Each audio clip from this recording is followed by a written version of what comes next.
这次的拜习会当然还有一个非常重要的观点，就是对于台湾的议题来做讨论，这也是台湾的朋友非常的关注。那当然，因为彼此并没有一起开记者会，是会后大家各自发表新闻稿，或者是做这个相关的一些论述的一个说明。那我们看到中国当然就说，美国同样的重申一个中国的立场，然后反对台独借此来提醒台湾岛内的这些台独分子不要太嚣张。当美国的部分是他也还是说过维持过往，希望台海维持这个现状，维持和平。当然也提醒这中国不要做这个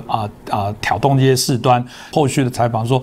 不支持台独，可是某种程度他说台湾是独立的事实，那甚至也提到台湾必须由台湾的人民来做决定。这蛮有趣的。为什么有两套剧本？是这个有人说谎，还是大家各自解读不同，还是两个在唱双簧？这部分阿姨您怎么评析呢？实际上，台湾独不独立是台湾内部的党派斗争的问题，对美国是没有影响的。就是与台湾关系法并不管台湾自己把自己叫什么名字，或者让什么政治力量当权。它实际上就是说是，无论你内部如何处理，台湾本身的国际地位。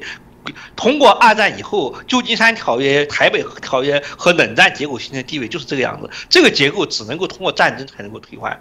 在没有战争情况之下，在外壳不变情况下，你内部的政党轮替或者说是改号易制这些事情，并不影响台湾这个政治实体在国际上的地位。只有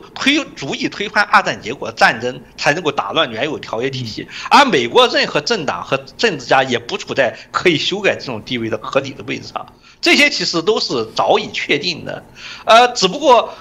因为台独是一个文学修辞，任何东西都可以说是台独或者不是台独，而中国方面是通过柔性的方式，也就是通过蒋介石对张学良或者宋太祖对吴越那种统战的方式来做台湾内部的工作，培养台湾内部的亲法势力，所以他需要有一个模糊空间，所以他经常用不同的定义去反反复复定义台独。但是对于美国是不必要的，因为这些东西对美国来说都不重要。美国对台湾政策就像日本对满洲的政策一样，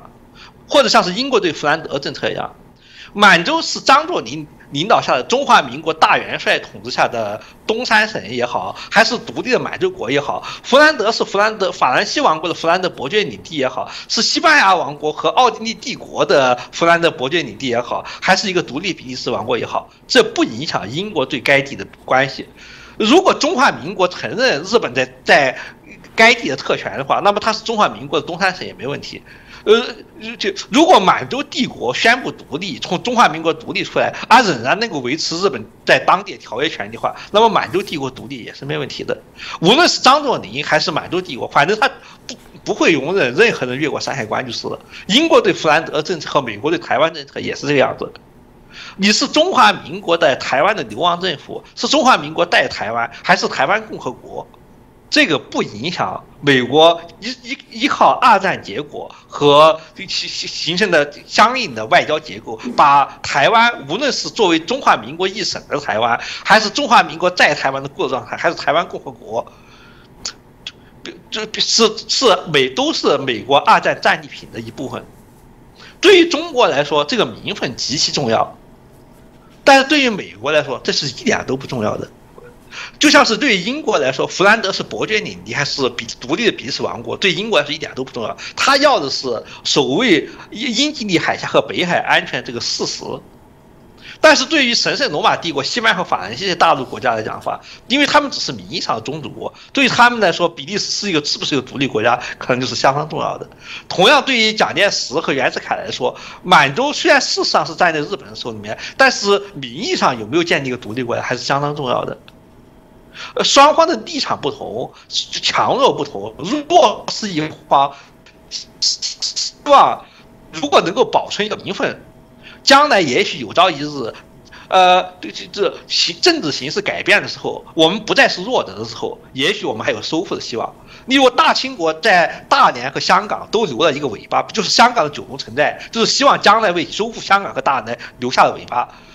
这虽然这个尾巴到最后没有起到什么作用，但是也可以看出当时外交家心里面的筹划是怎么样的。这样的筹划对于事实上控制大连和香港的英国和日本来说，基本上是没有任何影响的。从这一点上，你也可以看出，中国作为历史帝国的政治继承者和现代国力体系是怎样的格格不入。他是在被迫接受威斯特伐利亚条约以后的现代国力体系的同时，私下里仍然在念念不忘的